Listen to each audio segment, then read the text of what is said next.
Aniaya seorang perempuan di Tulehu hingga tewas, Rizky mulai disidangkan.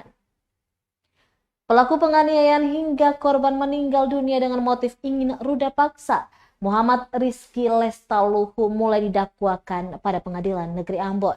Surat dakwaan itu dibacakan Jaksa Penuntut Umum Kejaksaan Negeri Ambon dalam sidang yang dipimpin Majelis Hakim Wilson Shriver, didampingi 2 hakim anggotanya pada Kamis 7 November.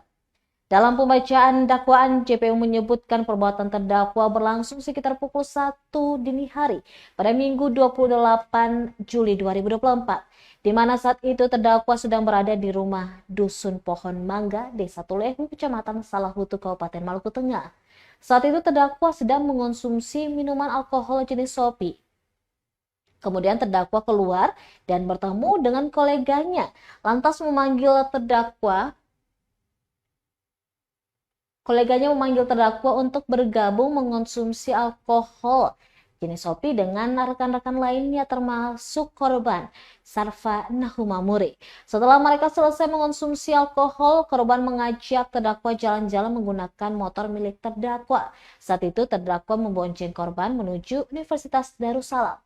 Sesampainya di sana, korban ditonjok berulang kali hingga lebam. Belum cukup menganiaya korban, terdakwa kemudian membawa tubuh korban yang sudah tak berdaya itu ke hutan Harua, Dusun Rupa itu, Desa Tulehu. Korban ditaruh pada bagian depan sepeda motor terdakwa. Setibanya di sana, terdakwa kembali menyiksa korban dengan tangan kosong ke arah wajah korban. Terdakwa juga sempat membuka celana korban dengan niat berhubungan badan dengan korban. Akibat korban tidak mengikuti kemauannya, terdakwa memukul korban sampai tidak sadarkan diri.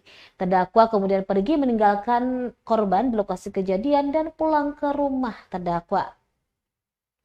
Selanjutnya, di mana hasil pemeriksaan ditemukan beberapa kekerasan benda tumpul pada kepala yang menyebabkan pendarahan di bawah kulit kepala dan beberapa bagian tubuh lainnya.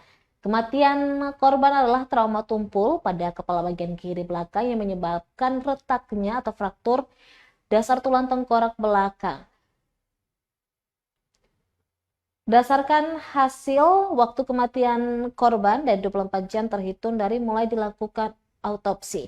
Perbuatan terdakwa diatur dan diancam karena melakukan pembunuhan sebagaimana dalam pasal 338 KUH pidana dan dengan sengaja melakukan penganiayaan yang mengakibatkan korban meninggal sebagaimana diatur dan diancam dalam pasal 351 ayat 3 KUH pidana. Untuk diketahui, terdakwa Rizky Lestaluhu berhasil diamankan sekitar pukul 17:06 waktu Indonesia Timur pada Minggu 28 Juli.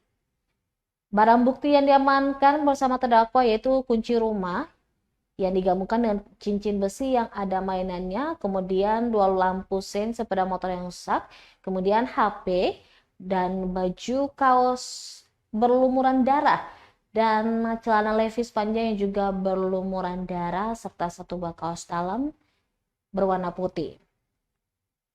Download Tribun X sekarang, menghadirkan lokal menjadi Indonesia.